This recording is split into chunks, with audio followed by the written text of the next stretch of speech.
Naghahanap ka ba ng sport na makatutulong sa'yo sa pag-lose at pag-maintain ng weight? Malakas ba talaga makaburn ng calories ng paglalaro ng badminton? Kung yan ang mga tanong mo, tara alamin natin yan sa ating All Things Badminton Part 3. Paano nga ba naglo-lose ng weight ang isang tao? Sa pag-lose ng weight, kailangan mas mataas yung nababurn na calories kaysa sa kinakain natin. So ano nga ba yung calorie? Ang calorie, nakukuha lang yan kapag kumakain ka. So for example, malakas ka na nga kumain, hindi ka pa masyado gumagalaw or lagi ka nakaupo. Ayun, sure na magigain ka talaga ng weight. Sa kabilang side, kung mahina ka kumain tapos super active mo pa, lalong-lalo na sa sport, talagang hindi ka tataba at napaka-fit mo. May tinatawag din kasing maintenance calories ng ating katawan. So iba-iba yun kada tao. Kapag naman below ka sa maintenance, talagang papayat ka. So paano nga ba i-check ang calories mo? Eto, check nyo na lang tong screenshot na ilalabas ko. Sa bawat galaw natin, meron talaga nabiburn na calories. Kahit pagtayo, paglakad, pag-jogging, pagtakbo, at kahit pagtulog nga meron din eh. The more na napapagod yung muscles mo at bumibilis yung heartbeat mo, mas malakas nga yun makaburn ng calories. Katulad nga ng paglalaro ng mga sports, lalong-lalo na ng badminton. Ilan nga ba nababurn natin sa paglalaro ng badminton? Sabi sa research, 300 to 500 calories per hour ang nababurn natin, lalo kung chill game lang naman yung paglalaro nyo. At mas mataas pa yun kung tournaments or mga hard games ang mga sets mo. Para matrack ko nga kung legit, gumamit ako nitong Amazfit Bip 5. Ang daling nga gamitin kasi ang laki ng screen, tapos may specific workout pa na badminton. Kaya ang daling i-track ng mga sessions ko kapag naglalaro ako. Kaya tara, samahan nyo ako sa court!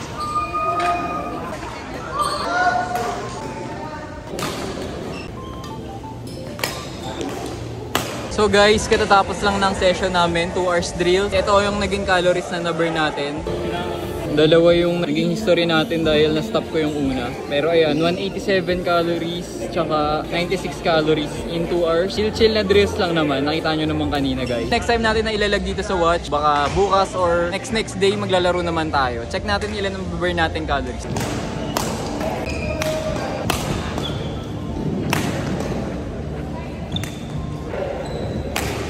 Tapos tayo ng 3 hour session. Siguro mga naka 6 to 7 games ako. 789 calories yung na-burn natin. Grabe. Workout duration, 1 hour 28 minutes. Grabe, sobrang dami ko palang nababurn pag nagba-badminton, no? Ngayon ko lang nalaman. So, ang pinakasikreto nga sa paglulus ng weight ay lower intake at higher burn ng calories. Konti na lang yung mga fried tsaka mga junk food. Pangalawa, syempre magkaroon ng healthy lifestyle. At syempre, plus na rin kung meron kayong smartwatch na makatulong talaga sa fitness journey nyo. Katulad nga nitong Amazfit Bip 5, okay na okay nga talaga siya gamitin kasi 120 sport modes niya. So kahit ano pa yung sport mo, sure ako na nandito yan. Kaya mas madali na matrack yung mga calories depende sa sport na ginagawa ko. Pangalawa, solid yung health monitoring nito kasi meron siyang heart rate, oxygen, tsaka stress monitoring. Solid na solid, diba? Sa isang pindot lang, mamamonitor mo na lahat yun. Isa nga rin nagustuhan ko dito, guys, grabe yung battery niya, sobrang kunat. 70% pa yung natira simula na naglaro ko ng 3 days na sunod-sunod. Grabe, diba? Solid talaga. Lastly, dahil gusto ko ng aesthetic at medyo techy ako sa gadgets, nagustuhan ko nga yung OS niya kasi ang linis at ang ganda nga rin ng